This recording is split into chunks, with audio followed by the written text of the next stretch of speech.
말 속에 가장 중요한 단어 한 단어를 찾는다면 임마누엘이죠. 오늘 찬양에도 하나님과 동행하는 자 최고의 축복이라고 그랬는데 저는 지난주 메시지를 들으면서 이 성경이 복음의 눈으로 보여져야 된다. 그래서 조금 더 구체적으로 얘기하면 성경이 복음 누림의 눈으로 보여지다. 그래야 여러분이 이 말씀의 능력을 실제 누릴 수 있습니다. 저는 이렇게 말씀을 계속 이렇게 묵상하고 인도받으면서 그 임마누엘에 대한 축복을 새삼 이렇게 확인하는 그런 시간이 됐습니다. 임마누엘 그러면 그 뜻은 알죠? 하나님이 우리와 함께 계시다라는 뜻인데, 근데 그 이름이 임마누엘이다. 그거를 이렇게 들으면서 이렇게 깨달아지면서 그 이름 부르는 게 바로 임마누엘, 그 이름 믿는 게 임마누엘, 그 이름 부르는 게 임마누엘, 이게 확인되어지니까 새삼 정말 우리가 예수 믿는 믿음의 축복에 대해서 다시 한번 확인하게 되는 그런 시간이 됐습니다. 그래서 우리가 묵상 기도할 때 여러분에게 낭송해 드렸던 내용이 그 마태복음 1장 21절에서 23절입니다. 아들을 낳으리니 이름을 예수로 하라. 그 아들의 이름이 예수죠. 예수란 뜻은 자기 백성을 저의 죄에서 구원할 자. 그래서 이는 그가 자기 백성을 그들의 죄에서 구원할 자이심이라 하니라. 이 모든 일이 된 것은 주께서 선지자로 하신 말씀을 이루려 하심이라 이르시되 보라 처녀가 잉태하여 아들을 낳을 것이요 그의 이름은 임마누엘이라. 그 이름 자체가 임마누엘. 그래서 그 이름을 우리가 갖고 그 이름을 부를 때 모든 문제를 해결받으면서 살아가는 그런 모습. 그래서 하셨으니 이를 번역한즉 하나님이 우리와 함께 계시다 함이라. 그래서 여러분 신앙생활의 중요한 키워드가 임마누엘입니다.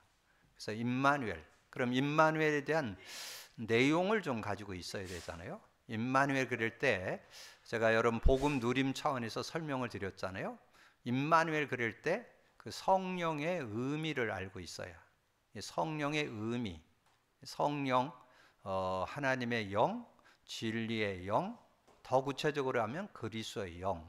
여러분 그렇게 알아야만 이게 실제적인 그런 그 성령의 능력을 누릴 수 있는 그런 모습. 그래서 여러분 세 단어를 한번 이렇게 묵상을 해보세요. 여러분 신앙생활에서 중요한 키워드가 되는 세 단어: 성령 내주, 성령 인도, 성령 역사. 이 세 단어를 누리는 게 신앙생활이에요. 그래서 여러분 예수 그리스도 믿을 때 성령이 내주한다. 그걸 구원이라고 그래요. 구원 받았을 때 성령이 우리 안에 계시는데 어떻게 계시냐? 이제 여러분 내용을 가지고 있어야죠. 그래서 요한복음 14장 16, 17절. 내가 아버지께 구하겠으니 보혜사 성령을 줘서 너희와 영원히 함께 할 것이요 그는 진리의 영이라. 진리의 영입니다. 그는 진리의 영이라. 세상은 능히 그를 받지 않아요. 안 받아들여요. 받지 않고 듣지 못하고 알지 못하는데 너는 안다. 너희와 함께 거하심이고 너희 속에 계신다. 그래서 성령으로 우리와 함께 계시고 우리 속에 계시는 거, 그걸 구원이라 그렇게 설명을 드릴 수 있고, 그 다음에 성령의 인도. 성령의 인도는 요한복음 14장 26, 27절. 그래서 보혜사, 곧 내 이름으로 보낼 아버지께서 내 이름을 보낼 성령, 그가 와서 모든 거 생각나게 하고 내가 내게 말한 모든 모든 것을 가르쳐 주시고 내가 내게 말한 모든 것을 생각나게 하시리라. 근데 뒤에 말씀은 잘 안 나오는데 뒤에 27절 평안을 끼치노니 내가 주는 평안은 세상이 주는 것과 다르다. 너는 마음에 근심도 말고 두려워하지도 말라. 그래서 성령이 함께할 때 평안이 여러분에게 주어진다는 거죠. 그래서 그 평안을 유지하면서 사는 게 성령 인도 중에 인도입니다. 늘 평안함 속에 살아갈 수. 그래서 여러분의 삶의 상태 변화에 대해서 말씀드렸죠. 그래서 여러분이 그리스도 고백 선포할 때 성령이 역사하면 세상에서 줄 수 없는 안식, 평안, 만족, 행복, 여유가 생겨요. 그 성령이 함께 할 때 오는 축복이요. 그 중에서 중요한 키가 평안이야.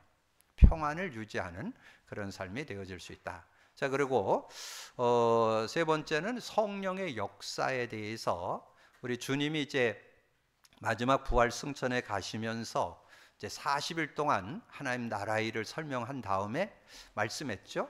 그게 사도행전 1장 4절이에요. 사도와 함께 모이사 예루살렘을 모이사 그들에게 분부하여 이르시되 예루살렘을 떠나지 말고 내게 들은 바 아버지께서 약속하신 걸 기다리라.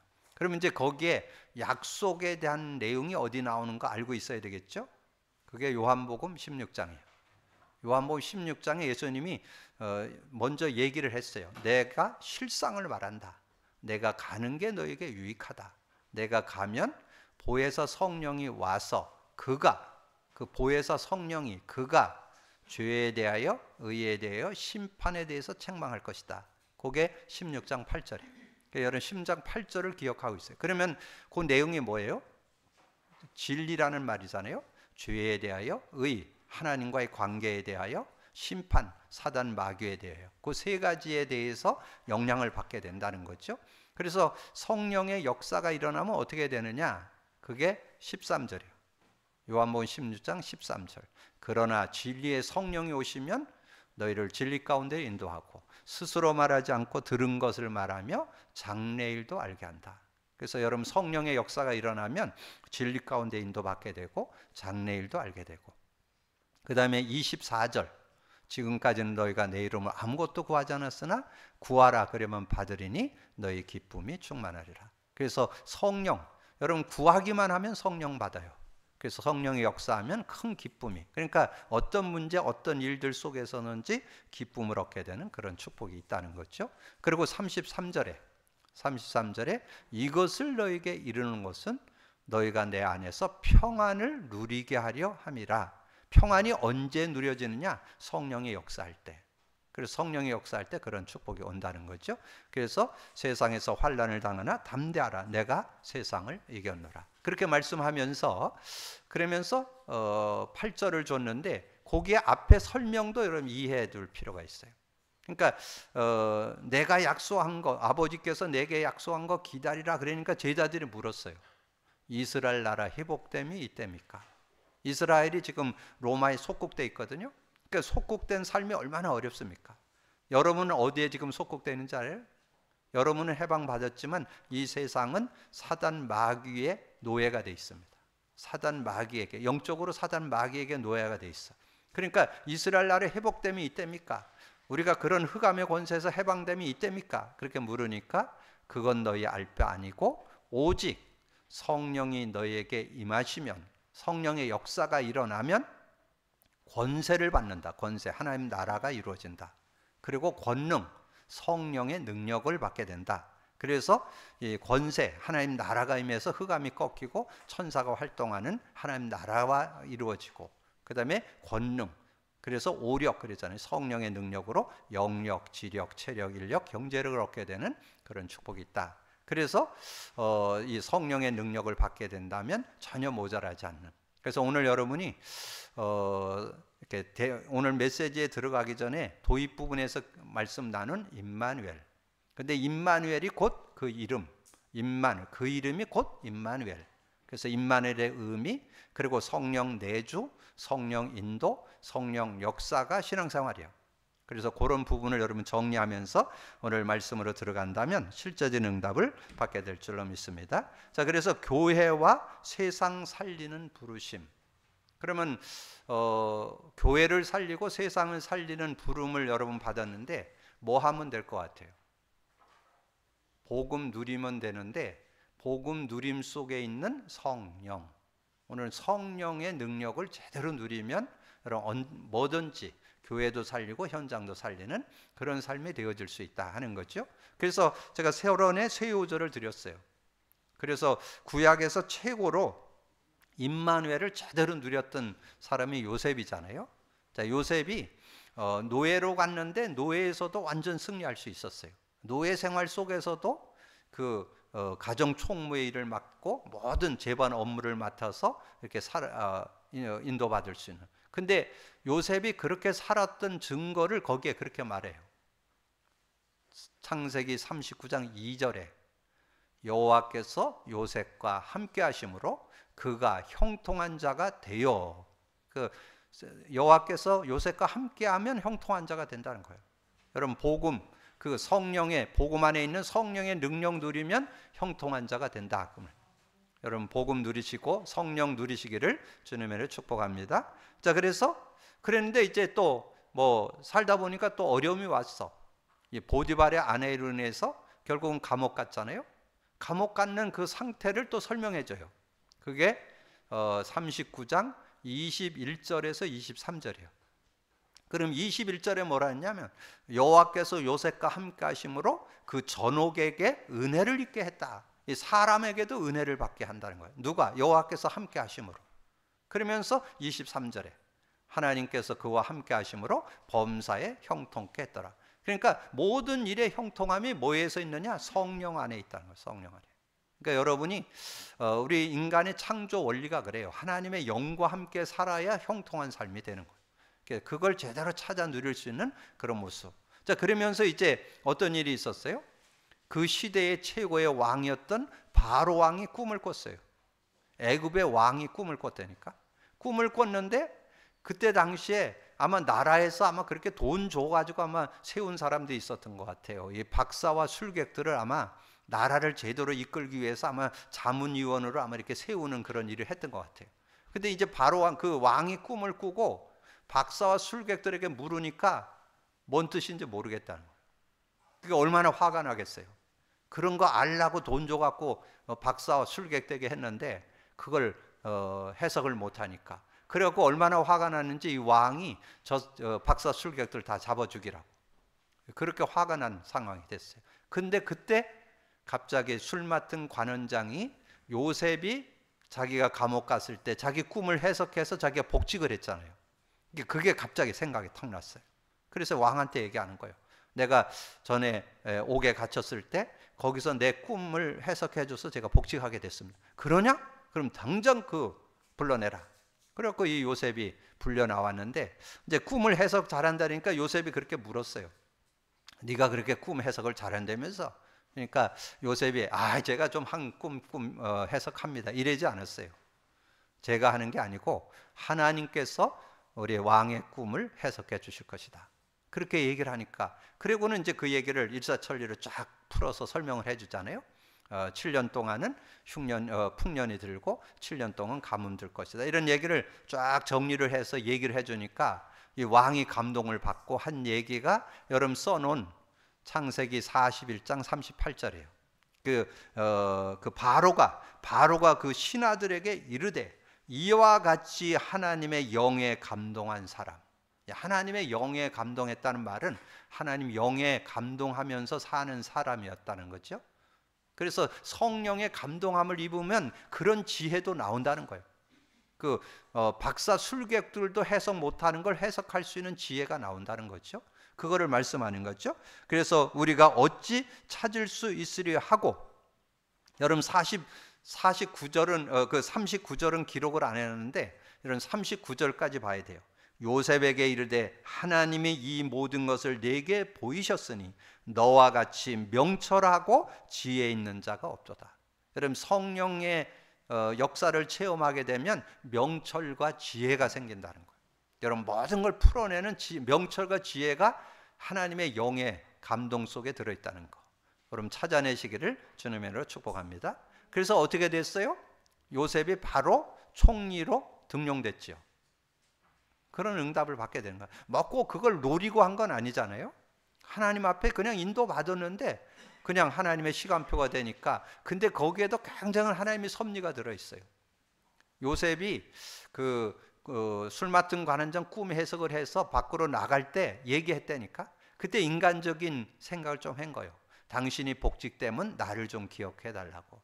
뭐 나쁜 건 아니잖아요. 그런데 이 나갔는데 이 술 맡은 관원장이 잊어먹었어요. 그 잊어먹은 연수를 대략 3년으로 봅니다. 3년 동안 잊어먹었어요.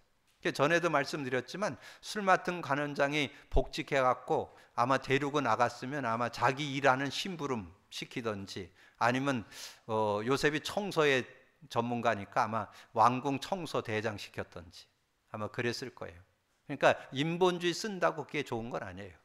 하나님의 시간표가 돼야 되는 거예요. 그러니까 3년의 시간표가 돼서 바로 왕이 꿈을 꿨을 때 생각이 딱 나가지고 복직을 하게 되면 왕 앞에 서게 되면서 총리로 등용되는 그런. 그러니까 여러분에게 이런 설명을 드리는 것은 하나님의 영에 인도받는 삶이 어떤 삶인가를 우리가 찾아내야 된다는 거죠. 그래서 사도행전 2장 1절에서 4절, 그래서 초대교회 성도들이 성령 충만 받으니까 어떻게 됐냐. 그래서 제가 전에도 말씀드렸지만 초대교회 성도들을 막 굉장히 배경이 있고 막 지식이 있고 뭐 대단히 성공한 사람을 이렇게 예를 들어서 하는 게 아니라 갈릴리 사람들아. 그 말은 천하고 좀 모자라고 좀 배움이 부족하고 이런 촌 사람들이다, 그런 뜻이에요. 그럴지라도 성령 충만 받으니까 능히 이길 수 있는, 뭐를 이길 수 있느냐 여러분 찾아내셔야 돼요. 성령의 능력 받으면요 여러분의 연약 다 이길 수 있어요. 여러분 인간관계를 넘어선다는 말이 뭔 뜻인지 여러분 잘 이해하셔야 돼요. 세상 사람들은 어떻게든지 자기 이익을 위해서 혈안이 돼 있잖아요. 자기 이익 된다면 주변 사람이 어떻게 됐든 상관없이 그렇게 살아가는데, 어떤 사람이 나에 대해서 뭔가 이렇게 나를 흠담하고 나를 이기고 막 이러려고 그러는데 그런 부분을 같이 싸워서는 못 이겨요. 성령의 능력은 능히 그 사람을 넘어설 수 있습니다. 그게 인간관계 성공이에요. 우리가 그 사람을 해하고 우리는 성공한 그런 차원이 아니에요. 그 사람을 능가하는, 그 사람을 감당할 수 있는 힘과 그 사람과 더불어 같이 살아도 전혀 무리 없이 담대하게 살아갈 수 있는 힘, 그런 힘이 성령의 능력 속에 들어있어요. 그리고 여러분의 삶을 사는데 이런 문제 저런 문제 올 수 있잖아요. 어떤 위기가 와도 다 이길 수 있는 그런 능력. 그래서 초대교회가 어떤 상황이요?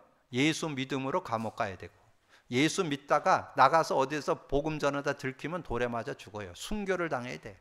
그런 상황인데 거기에 전혀 개의치 않고 당당하게 살아갈 수 있는 힘, 파워가 성령 충만 속에 들어있다는 거. 그게 사도행전 2장 1절에서 4절, 4절에 그들이 다 성령이 충만하여, 그 말이 성령 충만하면 다 이길 수 있다는 거예요.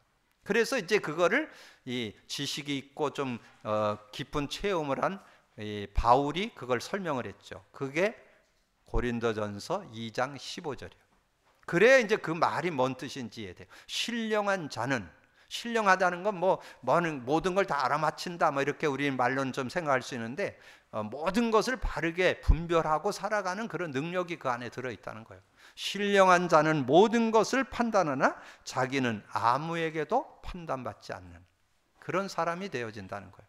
여러분 그런 축복이 있게 되기를 주님의 축복합니다. 오늘 여러분이 교회와 세상 살리는 부르심인데, 여러분 어떻게 살면 세상 속에, 교회 속에 승리할 거냐? 성령의 능력 갖고 살면 승리할 수 있다는 거죠. 그러면 이제 내용은 쭉 정리를 하시면 돼. 오늘 정리 내용 속에 보면 하나님의 부르심에는 어떤 축복이 있느냐? 4장 1절에 그러므로 주 안에서 갇힌 내가 너희를 권하노니 너희가 부르심에 부수는 일에 합당하게 행하라. 부르심에 합당하게 행하는 게 뭘까요? 부르심에 합당, 복음 누리면서 사는 거. 여러분 복음 누림 그랬는데 지금 많은 사람들이 복음 알고 있죠? 복음 보통 사람들 그렇게 알잖아요. 모든 문제 해결, 복음으로 다 끝났어. 복음은 완전해. 복음은 충분해. 복음은 모든 것이야. 입술로는 그랬는데 실제가 안 되고 있어요. 그래서 그게 복음 누림으로 돼야 돼요. 복음 누림이라는 말은 복음의 의미와 능력을 누리는 걸 말해요. 복음의 의미와 능력. 더 구체로 하면 그리스도의 의미와 성령의 의미의 능력을 누리는 거. 그걸 복음 누림이라. 그래야만 여러분이 승리할 수 있다는 거예요. 그렇게 해서 복음이 누려질 때 2절 3절에 이렇게 말씀했잖아요. 오늘 읽은 예배서 4장 2절 3절에 그렇게 모든 겸손과 온유로 하고 오래 참음과 사랑 가운데서 서로 용납하고 평안에 매는 줄로 성령이 하나 되게 하신 것을 힘써 지키라. 그러면 모든 겸손, 온유, 오래 참음, 사랑 어디에서 나올까요? 성령의 열매잖아요. 그럼 성령의 열매 가운데 더 이 내용보다 더 구체적으로 설명한 게 갈라디아서 5장 22절 23절이죠. 오직 성령의 열매는 사랑과 희락과 화평. 이 하나님 안에서 하나님의 사랑을 알게 되고 그 안에서 오는 희락과 화평을 이렇게 맛보게 되잖아요. 그 축복을 맛보게 되니까 인간관계에서 어떻게 되느냐? 오래 참아져요. 오래 참어라 그러면 힘들어. 그건 병돼요. 오래 참아집니다. 오래 참고 자비, 양선 이렇게 되어지는 거예요. 그래서 자비는 이해되죠? 양선은 뭐예요? 조용하고 조용하게 선을 행하는 거. 조용하게 선을 뭔가 베풀어주고 이해해주고 이렇게 해주는 그런 모습이 돼요. 그러니까 여러분 인격이 아니고 복음을 누리면 성령의 열매가 여러분의 삶에 있으면서 인간관계에서 이런 삶이 되어진다는 거죠. 그러면서 여러분 자신에게는 어떤 거? 충성, 온유, 절제. 그래서 충성, 믿음직스럽다. 뭔가 누가 봐도 믿음직스러운 그런 모습이 되어지고 온유, 부드러운 마음과 이 행동이 선한 행동을 하는 거. 그거를 온유라고 그래요. 그래서 친절한 행동이 친절하고 마음은 부드럽고 이런 모습으로 우리가 삶을 살아가게. 그리고 여러분이 뭔가 절제할 수 있는. 그래서 여러분 세상을 살아가는 동안에 하고 싶은 거 다 하는 게 아니잖아요. 기독교인으로서 또 신앙인으로서 우리가 좀 절제할 건 절제하는 그런 모습들을 갖는 것. 그것이 오늘 그 내용을 여기에 설명한 거죠. 모든 겸손과 온유로 하고 오래 참음으로 사랑 가운데서 서로 용납하고 평안에 매는 줄로 성령이 하나 되게 하신 것을 힘써 지키라. 그러면 4절에서 6절에는 그렇게 말씀했죠. 몸이 하나요 성령도 한 분이시니 이와 같이 너희가 부르심에 한 소망 안에서 부르심을 받아내리라. 주도 한 분이요 믿음도 하나요 세례도 하나요. 하나님도 한 분이시니 곧 만유의 아버지시자 만유 위에 계시고 만유를 통일하게 하시고 만유 가운데 계시도다. 요즘에 성삼위 하나님 계속 말씀 나오잖아요. 성부 하나님이 말씀 주시고 성자 하나님이 말씀을 성취하시고 성령 하나님이 말씀 가진 자에게 성령의 능력으로 함께해서 모든 삶을 승리케 하신다. 여러분 이렇게 성삼위 하나님에 대한 의미를 가질 때 한 분이면서 세 분, 세 분이면서 한 분으로 그래서 그 하나님의 능력을 실제로 누리는 삶으로 하나님께서 여러분에게 은혜 주기 위해서 성삼위 하나님으로 나타난 거죠. 그래서 우리를 창조하실 때 성삼위 하나님이 우리의 모든 삶을 인도하는 성삼위 하나님의 능력을 우리가 누리게 된다면 승리하게 된다. 자, 그러면 그래서 우리가 이제 성령의 은혜를 알았다면 교회 살리는 자로 살고 세상 살리는 자로 살아야 된다. 그것이 11절서부터 32절까지 내용에 그것을 정리해 줬어요. 근데 여기에 이 말씀 속에 여러분이 여러분은 어떻게 해야 교회를 세상을 살리는 것이 정리되어 있어요. 말씀에 그대로 정리되어 있어요. 그냥 그 말씀만 여러분이 붙잡고 누리면 되는 거예요. 그래서 교회를 살리는데 어떻게 살리느냐?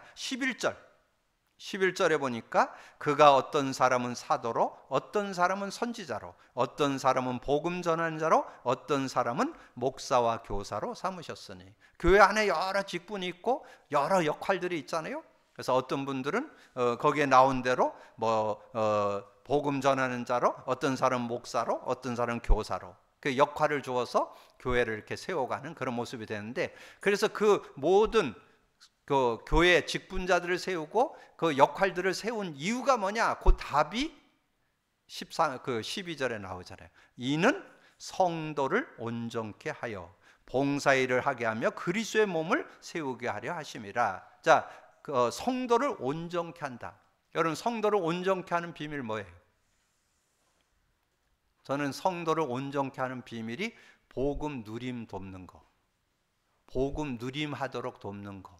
그것이 저는 성도를 온전케 하는 길이라고 확신합니다. 여러분 복음 누려봐야만. 근데 제가 이렇게 복음을 이렇게 누리는 거를 제가 지난주에 말씀드렸잖아요. 저는 주로 목회자들을 만나요. 목회자를 만나서 복음 누림을 알려줘도 뭐 처음에 은혜 받아서 한 며칠 또는 몇 주간, 또 어떤 분들은 제가 한두 달 막 이렇게 훈련시키고 막 이렇게 해갖고 알려줬는데, 그래가지고 한 1년 정도 하다가 또 주저앉고. 참 이거를 안다는 게 정말 은혜 아니고는 깨달을 수가 없다는 거. 정말 제가 이렇게 주변에 보면서 행하는 우리 교회에서도 혹시 여러분이 복음 누림에 대해서 아직도 뭔가 답이 안 났다면 오늘 답 내시길 바랍니다. 그것이 신앙생활의 참 원리입니다. 자, 그러면 조금 이해를 돕기 위해서 설명을 드린다면, 여러분 복음 누림이다, 그 말은 뭔 뜻이 들어있어요? 여러분 이해를 하셔야 돼요. 복음의 의미와 능력을 누리는 게 복음 누림이에요. 의미를 바르게 알고, 아까 얘기했죠? 의미, 복음에 대한 의미. 복음이 뭐예요? 복음, 예수가 그리스도가 되셔서 우리의 인생의 근본 모든 문제 해결, 정말 그리스도 삼직으로 오셔서 제사장 선지자 왕으로 오셨다. 그래서 정말 복음은 다 끝난 것이다, 모든 거 다 해결했다, 복음은 충분하다, 완전하다, 다 아는데 의미를 잘 몰라. 의미를 아주 심플하게 딱 정리한 게 우리가 카드로 외우는 내용이에요. 그리스도는 하나님 만나는 길이 되십니다. 죄와 저주에 해방 주셨습니다. 사단 이긴 권세를 주셨습니다. 그리고 그리스도를 고백 선포하면 반드시 일어나는 영적 과학이 있다. 성령이 역사하죠. 그 성령이 역사할 때, 그 성령이 역사하면 여러분의 어떤 부분, 여러분 자신도 이기게 해도 인간관계에도 있고 삶을 승리하면서 살아갈 수 있는 능력이 들어있다. 그래서 복음의 의미와 능력을 누리는 것이 복음 누림이에요. 그러니까 복음 누림에 대한 그런 축복이 실제돼야만 우리가 승리할 수 있어요. 그때 여러분, 그래서 주변에 만나는 사람이나 우리 자라나는 렘넌트들에게 뭐 심어야 되겠어요? 바로 복음 제대로 누리도록, 복음 제대로 누리도록 도와야 되잖아요. 복음 제대로 누리도록 도와야 되는데, 아무리 얘기해도 못 알아들어. 그것은 맛을 봐야 돼요. 맛을. 복음의 능력, 복음의 누림의 맛, 복음의 의미와 능력을 맛봐야 돼요. 그래야만 여러분 복음 누리는 삶이 되고, 그러면 복음 누리면 뭐냐? 성경적 응답이고 성경적 삶이 되는 그런 축복을 받게 되는 거다. 그리고 전인격적인 치유. 여러분이 예수 믿는 자들은 기도 응답도 받고 치유도 경험합니다. 그러나 전인격 치유는 복음 누림 속에 들어있어요. 그래서 온전한 사람이 되려면 복음 누림이 돼야 된다는 거, 이런 거 기억을 하시고, 그 다음에 13절에 이렇게 했잖아요. 우리가 다 하나님의 아들을 믿는 것과 아는 일에 하나가 되어 온전한 사람을 이루어 그리스도의 장성한 분량이 이르는 데까지 이르니니. 온전한 사람이 누구를 온전한 사람이라? 온전한 사람. 주님이 온전의 기준을 가르쳐 줬어요. 주님이 온전한 사람이, 누가 온전한 사람이냐? 그리스도로 답내는 사람, 성령으로 답내는 사람, 그 사람이 온전한 거예요. 누가 얘기했냐? 예수님이 공생의 3년 동안 한 가지 제대로 알고 믿기를 원했어요. 그리스도 제대로 알고 믿고, 그 다음에 오늘 제가 아까 도입 부분에서 말씀드렸잖아요. 성령과 함께 사는 삶을 제대로 찾아내야 돼요. 그래서 주님이 부활 승천에 가기 전에 그것만 부탁했잖아요. 사도와 함께 모르사 예루살렘 떠나지 말고 내게 들은 바 아버지의 약속, 성령 기다리라. 성령 가지고 그 능력 갖고 살기를 원했잖아요. 그래서 여러분이, 우리 주님이 온전한 사람의 기준이 뭐냐? 그리스도로 답내고 성령으로 답낸 사람. 그러면 더 구체적으로 얘기하면 그리스도의 의미와 능력을 아는 사람, 성령의 의미와 능력을 아는 사람, 이 사람이 온전한 사람. 기준이 그거예요. 기준이 온전한 사람으로 하나님께 승리한다는 거. 그렇게 되면 어떻게 되느냐?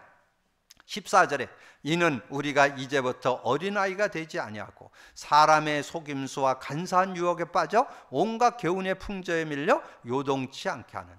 어린아이 신앙이 아니고 성숙된 신앙인이 되고, 그리고 여러 가지 관계나 유혹, 간사한 유혹에 요동하지 않는, 세상에 뭐 이런 거 저런 게 요동되지 않고 살아가는 그런 삶이 되어질 수 있다는 거죠. 그래서 온전한 사람을 이루어 그런 삶이 되어질 수 있다는 거죠. 그러면서 에베소 4장 15절 16절 15절 오직 사랑 안에서 참된 것을 하여 범사에 그에까지 자랄지니 그는 머리니 곧 그리스도라.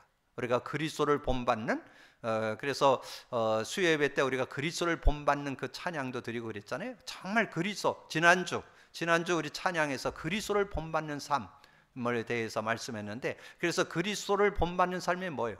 그리스도께서 공생의 3년을 마치고 저와 여러분의 준 게 뭐예요? 전도 선교죠. 어떻게든지 영혼 구원하는, 정말 그 영혼을 구원하는 일. 그래서 예수님이 곳곳에 다니면서 자신을 증거해서 복음을 받고 구원받도록 하는 것이 내가 온 이유다. 내가 왜 세상에 왔냐? 나를 믿고 구원받는, 그래서 구원받아서 승리하는 그것을 위해서 내가 왔노라. 그렇게 고백하면서 증거했잖아요. 그러면서 제자들에게 기도 부탁한 게 뭐예요? 제자들에게 기도 부탁한 것이 마태복음 6장 33절. 너희들은 뭐 먹고 사는 거 뭐 이런 건 당연히 따라올 거니까 그거 하지 말고, 마태복음 6장 33, 너희는 먼저 그 나라와 그 의를 구하라. 그리하면 이 모든 것을 더해 주실 것이다. 그래서 이제 우리 교회가 이제 복음 누림이 어느 정도 됐기 때문에 현장에 이제 정말 전도하는 장, 내 개인도 전도하는 장이 되고, 우리 가정도 전도하는 장이 되고, 우리 직장도 산업도 지역도 전도하는 장이 되도록, 왜냐하면 그게 하나님의 소원이고 하나님의 뜻이기 때문에, 그래서 그 일을 이루는 여러분이 되어지기를 주님으로 축복합니다. 그때 16절에 그에게서 온몸이 각 마디를 통하여 도움을 받음으로 연결되고 결합되어 각 지체의 분량대로 역사하여 그 몸을 자라게 하며 사랑 안에서 스스로 세우는, 그래서 교회가 그 속에서 세워지는, 정말 복음 누림이 되고 복음 누림의 내용을 갖고 있고, 그리고 전도 선교의 방향을 맞춘 교회, 그 교회가 진정한 하나님이 정말 부르심의 목적을 이루는 그런 삶의 교회란 것을 우리에게 말씀해 주는 거고, 그래서 그것이 교회가 살아나는 거고, 세상을 살리는 자는 어떤 삶이냐? 내용은 에베소 4장 17절에서 32절에 쭉 정리가 되어 있어요. 특별히 17절에서 24절에 보면 거기 내용에 17절 그렇게 말씀했죠. 그러므로 내가 이것을 말하며 주 안에서 증언하노니 이제부터 너희는 이방인이 그 마음에 허망한 것으로 행한 것 같이 행하지 말라. 이제 그 이방인이 허망한 것처럼 행하는 것처럼 행하지 않는 그런 모습이 되려면 어떻게 해야 되느냐? 그게 19절에 나와요. 이 성경에서 답이 다 나와요. 그대로 그 정리되어 있어요. 19절에 그들이 감각 없는 자가 되어 자신을 방탕하여 방임하며 모든 더러운 것을 욕심으로 행하되, 그렇게 살지 말라는 거예요. 우리가 그리스도인이 됐다면 세상 속에서 어떻게 살아야 하느냐? 감각 없는 자가 되어 자신을 방탕하여 방임하며 모든 더러운 것을 욕심으로 행하되 오직 너희는 그리스도를 그같이 배우지 아니하였느니라. 그러면 어떻게 살아야 될까요? 그 내용이 22절에서 24절에 나와요. 너희는 유혹의 욕심을 따라 썩어져가는 구습을 따르는 옛사람을 버리고, 옛생활, 육에 속한 삶 말고 이제 성령과 함께 사는 삶, 오직 너희의 심령이 새롭게 되어 하나님을 따라 의와 진리의 거룩함으로 지으심을 받은 새 사람을 입으라. 새 사람, 전에는 내가 육신을 쫓아 살았지만 지금은 이제 성령과 함께 사는 삶, 성령을 의지하는 삶, 그런 삶을 살아야 된다는 것을 우리에게 말씀해 주는 거죠. 그래서 우리가 성령을 받았기 때문에 성령과 사는, 그래서 고린도전서 3장 16절 묵상해 보세요. 너희가 하나님의 성전인 것과 하나님의 성령이 너희 안에 계시는지를 알지 못하느냐. 성령이 계시는데 왜 그렇게 사냐 이거예요. 성령 의지하면 얼마든지 육에 속하지 않고 정말 아름다운 신앙의 열매를 맺는, 여러분 신앙 생활이 금과 은과 보석되기를 주님으로 축복합니다. 그 여러분 집에 가서 한번 읽어보세요. 성령의 인도받으면 신앙생활이 금과 은과 보석이 되지만 성령 인도 안 받고 구원받았어도 자꾸 육을 쫓아 살면 여러분의 신앙생활에 여러분의 열매가 나무, 풀, 짚이 된다는 거예요. 나중에 그 공적이 다 불타버린다. 그래서 하나님 앞에 부끄러운 구원을 받게 된다. 그 내용을 얘기하면서 준 내용이 고린도전서 3장 16절입니다. 여러분 꼭 기억을 하시고, 그러면서 25절에 그런즉 거짓을 버리고 각각 그 사람 그 이웃과 더불어 참된 것을 말하라. 이는 너희가 서로 지체가 됩니다. 정말 우리가 불신자들과 함께 살잖아요. 그 속에서 우리가 어떻게 살아야 될 것인가, 그 내용을 26절 27절에 분을 내어도 죄를 짓지 말며 해가 지도록 분을 품지 말고 마귀에게 틈을 주지 말라. 그러면 여러분이 이제 여러분 복음 들은 계속 말씀을 들었는데, 여러분 화나는 일이 있죠? 분이 날 때 생길 때도 있죠? 여러분 뭔가 그럴 때 여러분 참으면 안 돼요. 화도 좀 내셔도 괜찮아요. 이제 화도 내는데, 근데 키가 있어요. 하루 해는 남기지 말라는 거예요. 하루 해를 남기면 원한이 됩니다. 미움이 돼요. 그러면 그 사람과의 관계를 못 넘었어요. 그러면 어떻게 해야 되겠어요? 화날 일을 쓰는 해도 내고 그렇게 하는데, 그런 부분을 놓고 하루 해가 안 넘어가려면 고백 선포를 하셔야 돼요. 그때 고백 선포를 하시면, 저는 웬만한 거는 이렇게 누구 말을 듣을 때 기분 나쁠 수도 있잖아요. 화날 수도 있잖아요. 화를 내기도 하지만 화가 나올 수도 있잖아요. 근데 그거를 다스리는데 저는 한 3번 정도 고백 선포하면 해서 돼요. 좀 안 되는 거는 한 10번 정도. 그러니까 여러분이 이 그리스도 고백 선포가 굉장한 비밀입니다. 그 안에 능력이 들어있어요. 여러분을 화내는 그런 모습에도 이길 수 있는 그런 모습, 여러분 꼭 기억하셔서 승리하는 여러분 되어주시고, 그러면서 29절에 무릇 더러운 말은 너희 입 밖에도 내지 말고 오직 덕을 세우는데 소용대로 선한 말을 하여 듣는 자들에게 은혜를 끼치게 하라. 참 쉽지 않죠? 이 말을 그 사람에게 덕을 끼치고 살리는 말을 해줘야 되는데, 그러려면 여러분이 뭔가 이 복음 안에서 누림이 있어야 그게 가능합니다. 이런 부분이, 그래서 복음 누림이 다야. 복음 누림을 하셔야만 그런 축복을. 그래서 전도서에는 그렇게 말씀해요. 전도서 10장 12절에 지혜자의 말에 입의 말들은 은혜로우나 우매자의 입술은 자기를 곧 삼키느니라. 이런 모습이 된다는 거예요. 지혜자의 입의 말들은 은혜로우나 우매자의 입술들은 자기를 삼키게 되는 그런 모습이 된다. 그러면서 골로새서 4장에 가보면 우리의 삶의 실제적인 그런 내용을 아주 잘 설명해 줬어요. 골로새서 4장 그 앞에 그 사도 바울이 4장 4절에 보면, 그러나 거기 3절에 또한 우리를 위하여 기도하되 하나님이 전도할 문을 우리에게 열어주사 그리스도 비밀을 말하게 하시기를 구하라. 내가 이 일 때문에 매임을 당하노라. 그리하면 내가 마땅히 할 말로써 이 비밀을 나타내리라. 외인에게 대하여서는 지혜로 행하여 세월을 아끼라. 6절 너희 말을 항상 은혜 가운데서 소금으로 맛을 낸과 같이 하라. 그리하면 각 사람에게 마땅히 대답할 것을 알리라. 여러분 말이 중요하다는 거죠. 말. 근데 그 말은 어디에서 나오냐? 여러분 속에 뭘 품고 있느냐에 따라서 나옵니다. 그러니까 여러분이 뭔가 마음에 평안함이 있고 여유가 있으면 말도 힘을 주고 답을 주고 살리는 말을 할 수 있는데, 여러분이 뭔가 마음이 편치 않고 그러면 그것이 그대로 말을 통해서 나오게 되는 거죠. 그래서 말. 근데 오늘 읽은 그 내용에 주 내용이 들어있어요. 29절. 오늘 그 말씀을 여러분 좀 많이 묵상을 하세요. 29절의 말씀을 여러분 조금 참고하시면 돼요. 무릇 더러운 말은 너희 입 밖에도 내지 말고 오직 덕을 세우는 데 소용되는 대로 선한 말을 하여 듣는 자들에게 은혜를 그치게 하는. 그래서 여러분은 말을 통해서 다른 사람에게 힘을 주는, 다른 사람의 힘을 빼는 말 말고 힘을 주고 살리는 말하는 여러분 되기를 주님으로 축복합니다.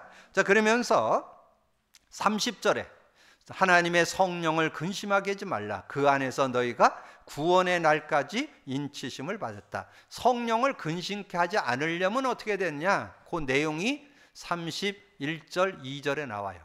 그러니까 오늘 말씀은 성경에서 그대로 나와요. 어떻게 살아야 되고 어떻게 행해야 되는 것이 그대로 나옵니다. 31절 너희는 모든 악독과 노함과 분냄과 떠드는 것과 비방하는 것을 모두 악에 함께 버리고 서로 친절하게 하며 불쌍히 여기며 서로 용서하기를 하나님이 그리스도 안에서 너희를 용서하신 같이 하라. 그런 삶이 되려면 성령을 근심케 하지 말라. 성령을 근심케 하지 말라는 뭔 뜻일까요? 성령 의지하라는 거죠.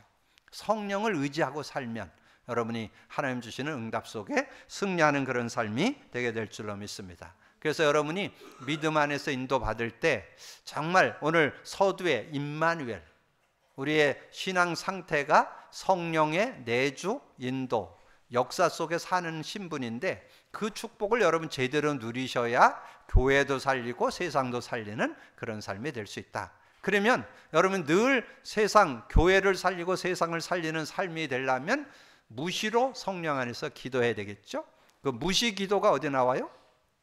예배서서 6장 18절에 모든 기도와 간구로 하되 항상 성령 안에서 기도하고, 항상 성령 안에서 모든 것을 기도 속에서 풀어내면 성령의 인도를 받고 성령의 역사를 누리는 그런 삶이 될 수 있다는 거죠. 그래서 구하기를 항상 힘쓰며 여러 성도를 위해서 구하라. 그래서 예배서 6장 18절 무시기도, 항상 성령 안에서 기도하는 삶이 되어서 여러분이 여러분을 통해서 부르심에 부응해서 교회도 살리고 세상도 살리는 주역들 되기를 주님의 이름으로 축복합니다. 주님 감사합니다. 오늘도 귀한 날 주시고 귀한 말씀 나눌 수 있도록 은혜 주신 거 감사합니다. 듣고 나는 말씀을 언약으로 잡고 믿음으로 누리는 저희들 되게 하여 주옵소서. 감사하고 우리 주님 예수 그리스도 이름으로 기도하옵나이다. 아멘.